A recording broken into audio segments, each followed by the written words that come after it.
Hi, this is Tamara from mooglyblog.com, and in this video, I'm going to demonstrate how to crochet the bunny ears soap sack, which is a free pattern you'll find on mooglyblog.com. Please go to the link in the description to get the full written pattern, as well as right and left-handed video tutorials and links to all the supplies you need. Or you can search mooglyblog.com bunny ears soap sack. To make this pattern, you need a USH 5mm crochet hook. This one is by Susan Bates. You'll also need 20 to 50 yards of Lily Sugar and Cream per soap sack. And the reason for this range is that it comes in two sizes. We have this size here for standard size bar soaps, and this size here, which is sized for hotel soaps. Now, this hotel soap size makes a great treat bag, as does this one, to fill up their Easter basket. Then you can fill it with soap later. And I really love this size because not only is it cute, but it's a great size for little ones who are just learning to take care of themselves to make that soap a little bit more grippy and make bath time a little bit more fun. You'll also need your standard crochet supplies, scissors and stitch markers. Both of these soap sacks are made the same way, from the bottom up. We start with a row and then we work in rounds for some simple mesh. And then at the top, we do a couple more rounds where we add these fun bunny ears. And then in the final round, we complete the ears and then we add this little space right here.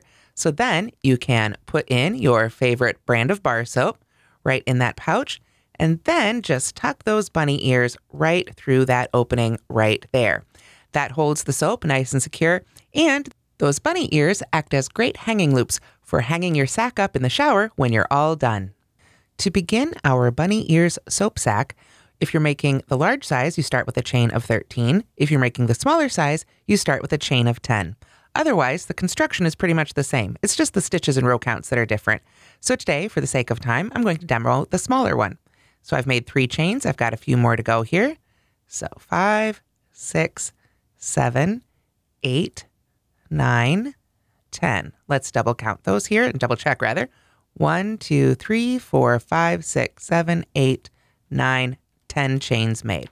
So now for the first row, we're simply going to skip the chain closest to the hook and single crochet in each remaining chain across for a total of 9 single crochets. Again, if you're making the larger size, you'll have more single crochets because you started with a longer chain. So I am simply going to find that second chain and single crochet across. I really like to work into the back hump of that chain, the underneath of the chain, if you will. When I make these stitches, I think it gives a nicer finished bottom edge or bottom to my bag, if you will. But you can work under the top 2 loops or under just the front loop or the back loop. However you prefer to work into the chain is fine. I just find that this one gives a really nice solid bottom to the bottom of our soap sack. So simply single crochet across till you reach the end of your chains, and then we'll be ready to switch to rounds for round 2. So at the end of row 1, you should have just a simple row of single crochet. For round 2, we're going to begin working in rounds, and it's the same way for both sizes, just the stitch count is different. So first things first, we're going to go ahead and chain 1 and turn, or turn and chain 1, however you like to do it.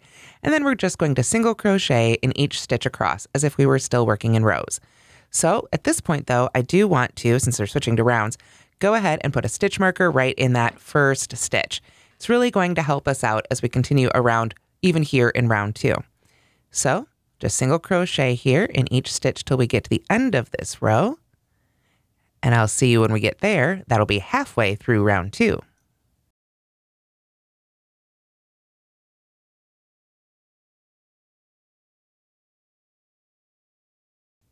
Okay, here I've got my last stitch in row 1, so I'm going to go ahead and put a stitch right there. But now, to continue working in the round, we're going to put a single crochet in the foundation chain of each one of those stitches of round 1. So we don't want to work in the side of round 1. We want to come right on over here to the bottom of that first stitch. So it's okay to just go ahead and curl it right up, however it's comfortable for you. We want that to be a nice sized single crochet. We don't want it stretched out. Even though we're making that move, we can really fold up our fabric to get it there together as needed. Then we just continue on across as if it were any other row. This is where I really like having worked into that back hump, because now it's like I'm working into any other row, even though I'm actually working into that foundation chain. So now we just continue to single crochet across. And after I've got these first half or so of the row made, I will go ahead and flip this right side out. We're going to be making this bag all from one side, all from the right side of the bag, the outside, if you will. So we can just go ahead and flip that around, and now that's a nice and tight line there. We don't have any gaps. So we continue on across here to the end of this foundation chain. So basically, however many stitches you had in round one, now at the end, or excuse me, row one, at the end of round two, you will have twice as many because we worked in the top and the bottom of each of those stitches. So now I'm back in the bottom of that stitch right next to the foundation chain, or excuse me, the slip stitch rather. So now I know I am ready to go ahead and join to that first stitch there with a slip stitch. So again, I want to go ahead and fold up my fabric so that it's a nice and tight slip stitch. We're not going to be working into that slip stitch or anything like that. We just want it to be nice and tight so we don't have any odd gaps. Then we can sort of flip that end there, right side out again. And there you have round two. Okay, so now we're ready to begin round three, which is the same for both sizes. Again, the only difference is the stitch count. So we start with a chain one and a single crochet in the first stitch. We want to make sure to move our stitch marker on up to that new first stitch of our round. And we'll want to do this every round because marking the first stitch of these mesh rounds is really important to help us keep on track. Then we begin our repeat. Chain three, skip two, single crochet in the next. So 1, 2, 3, skip 2 stitches, single crochet in the next. Let's do that again. Chain 3, 1, 2, 3, skip 2 stitches, single crochet in the next. And we'll repeat that until only 2 stitches are left. Okay, so I've made my chain 3 loops, single crocheting after each one here, but now we have 2 stitches left. It looks like 3, but remember, that one's our slip stitch. We've got our first stitch marked there, our slip stitch, just 2 stitches remain. So to finish off this round, rather than chaining again and joining with a slip stitch, we are going to join with a double crochet. We don't chain it all first. That double crochet is going to act as our chain 3 space. So after making that final single crochet, we yarn over, come all the way over here to that first marked stitch, and put a double crochet right in that stitch, just like that. So that becomes the join at the end of round 3, and that's how we'll join all our mesh rounds. So to continue on with your soap sack, we continue with the mesh for rounds 4 through 10 for the larger size and rounds 4 through 7 for the smaller size. However, these rounds do not begin with a chain 1, as most single crochet rounds do. We're going to instead just go right into this space. We just made that double crochet, but we're going to call it a chain 3 space, just like all these other chain 3 spaces. So just immediately go right into that space underneath that double crochet, yarn over and pull up a loop, and make your first single crochet of the round. If you look at it, you can see this looks a little bit more like a standard single crochet than if we chained 1 first. I tried this pattern both ways, and it really does look better if you skip that chain 1. So now, since this is the new first single crochet of our round, I'm going to move our slip stitch up to this stitch. Now we're ready to begin the rest of our mesh for this round. So we chain 3, 1, 2, 3, and jump over to that next chain 3 space. Just find that next chain 3 loop and single crochet right in the loop. We don't have to try and find that center chain to crochet in there, just crochet right into that chain space.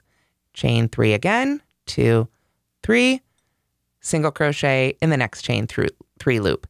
And we're going to continue that all the way around until you've single crocheted in the very last chain 3 loop. Now I have single crocheted in each one of those chain 3 loops. I can tell because this next chain 3 loop, or really a double crochet over there, has that marked first stitch of the round in it. So now I know it's time to join again with a double crochet. So we yarn over and insert our hook right in that very first stitch of the same round. When we work our double crochet, that puts us just in the right spot to start our next round of mesh. So we continue on for the next several rounds, making our mesh the exact same way as we did in round 4. We just start off with that single crochet right in that space, and then chain 3 again and continue around, joining with a double crochet. When you've made the number of rounds of mesh called for the size you're making, that should bring this join, which as you can see is now traveling across our work to the opposite side of your soap sack. So if your gauge is a little different, or if you're playing with this pattern and adjusting it for a custom project for perhaps a large oversized handmade soap or something like that, or just a larger treat that you want to use it for, just make sure that you work your rounds of mesh until you end up back on one side. Basically, you want to end up joining over here at the side so that you can start the top of your sack in a really nice place so that your ears and your opening at the top will line up. Again, if you're adjusting the size of this, you may need to use stitch markers to sort of figure out where you want to put your ears and your loop opposite each other, but it's just a lot easier if you work your mesh until your hook ends up on the opposite side of your sack. Now I've switched over to the larger size of the bunny soap sack, and I've worked all the mesh rounds for this size. We can see here our first round of mesh is round 3. So 3, 4, 5, 6, 7, 8, 9, and 10. So I also wanted to point out that when I joined with a double crochet, you can see that landed me right along the side of the soap sack. So that's a better visual of what I was talking about before. So now we're ready for the last 2 rounds of our soap sack. If you're making the large, this will be rounds 11 and 12. If you're making the smaller size, it's rounds 8 and 9. So for this one, we do have some stitch count differences, so do be sure to check the pattern for which one you're making to make sure you get your stitch counts just right so that your bunny ears and your opening to put the bunny ears through are nicely centered on either side.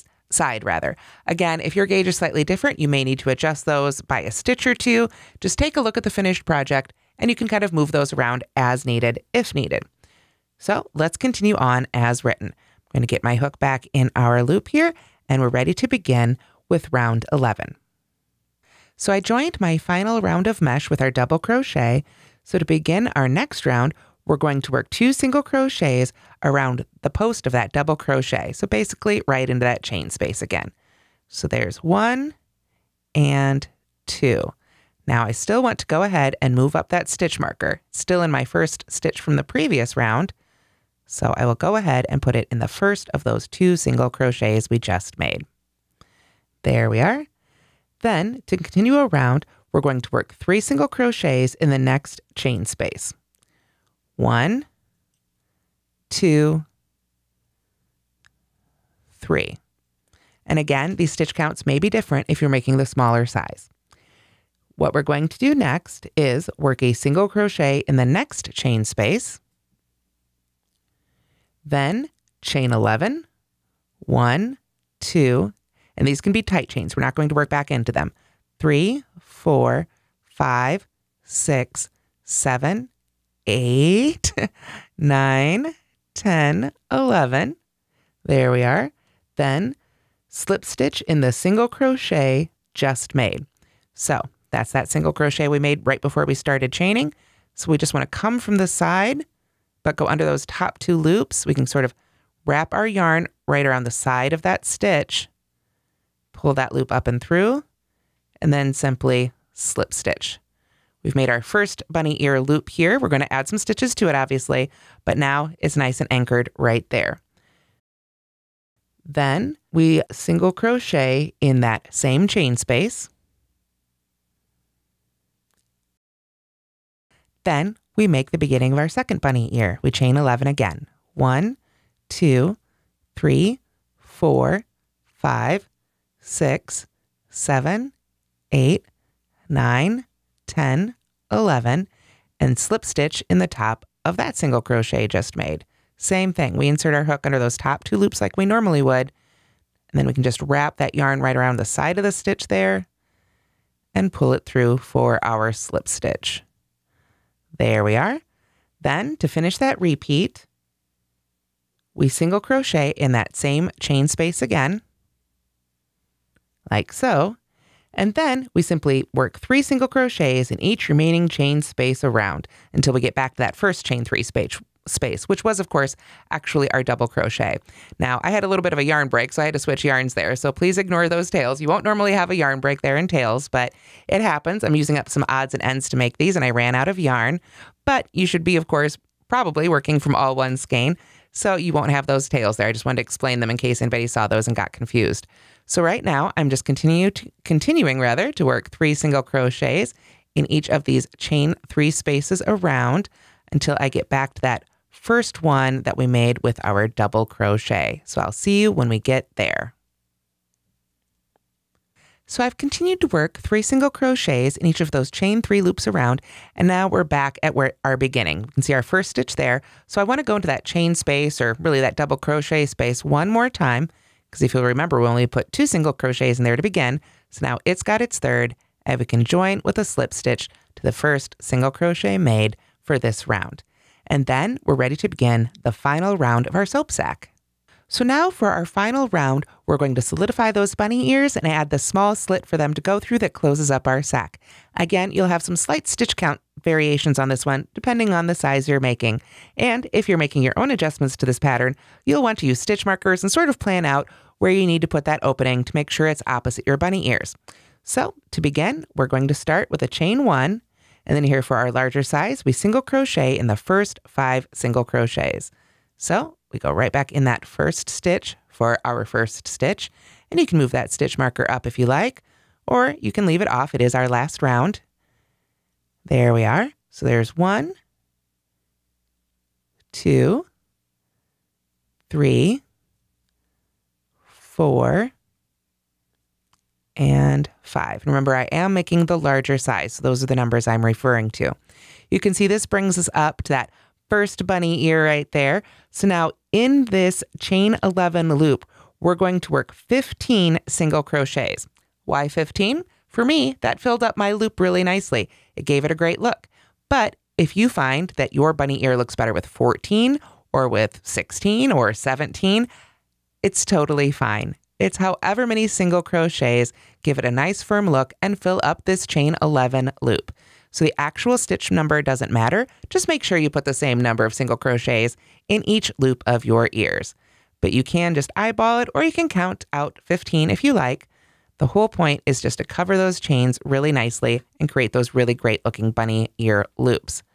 So obviously I haven't been counting. I've just been single crocheting around, but I'm coming up to the end here. So I'll tuck that other one out of the way and see how many I have made so far.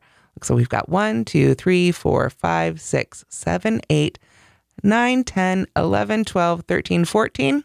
One more should finish it off nicely. So again, the stitch count for this part doesn't really matter. It's whatever gives you a really nice firm bunny ear there. So then we simply, after putting our single crochets in our first ear, we jump right straight to the next ear. Don't need to single crochet in between those, although if you wanted to, you could. We're just going to jump right to our next chain 11 loop and start putting the same 15 or again 14, 16, 17, however many single crochets look good on your project right in those chain 11 loops. I did use the same size bunny ear loops for both sizes of the soap sack, but this is another place where you could customize it. Make longer ears, make shorter ears, make them into just a simple loop. If you don't really want the bunny theme, it's totally up to you. Again, we're just giving this a nice solid look. But once you've got one, I recommend you use the same number of stitches on the second ear just to make sure they do look the same. Looks like I need to pull up a little bit more of my yarn here. There we go. So I'll put in one more stitch, maybe 2, and then see how close we are to 15 on this one. So we can just start counting right there from the beginning of this ear. So we've got 1, 2, 3, 4, 5, 6, 7, 8, 9, 10, 11, 12, 13, 14, 15. So that worked out really well. So after we've solidified that bunny ear, then we need a single crochet in the next 9 stitches. So we want to find that next single crochet right there. So there's 1, and then we're working back down into the ones that are worked sort of around this loop here. So there's 3. So we've got 1, 2, 3, 4, 5, 6, 7, 8, and 9. There we are. And then we should be able to skip 4 and chain 4. So rather chain first. Let's chain 4 first. 1, 2, 3, 4. We're not going to be working back into those chains. They can be a little tighter if needed. Then we skip those 4. 1, 2, 3, 4. That will be the opening to put our ears through. And then we're just going to single crochet in each remaining stitch. we should have a total of 4 remaining stitches if you're making the large size. So let's see, there's 2 and 3, and there's our 4th. So to finish off, we can slip stitch to that first stitch, or you can join with a seamless join if you prefer. To make the seamless join, which I think looks a little bit nicer, we can go ahead and cut our yarn. Just simply pull up on that yarn end. So we take that yarn end and put it on our yarn needle. There, whoop, get that through. There we go. And then what we want to do is, instead of slip stitching to that first stitch, our marked stitch right there, I'm going to take my yarn needle and go under the second stitch of this round. I'll go ahead and get my stitch marker out of the way at this point. We are done with it. So I'm just going to go right under those top 2 loops. And then what I want to do is basically create a false top for this stitch right here. So you can see the yarn's coming out right there and it goes under that stitch. I want to put that needle right back in that same spot the yarn's coming out of. And then only pull until it creates essentially a false stitch from the top right there. And you can see this way we don't have the bump or the jog that's created by the slip stitch. So now when I weave that end in, I like to put it through the top of the stitch that really was right there to sort of secure it. And then from there, you can simply weave in that end as you normally would. For now, I'll just go ahead and tuck all our ends into our bag. And of course, you can take your time and weave all these ends before you do give them away. But I want to make sure you can see there we are. We've got our soap sack. Once your ends are woven in, it's ready to fill with soap or treats, whatever you like. And then we've got this chain 4 loop. We simply send our bunny ears right through that loop and it seals it up nice and tight.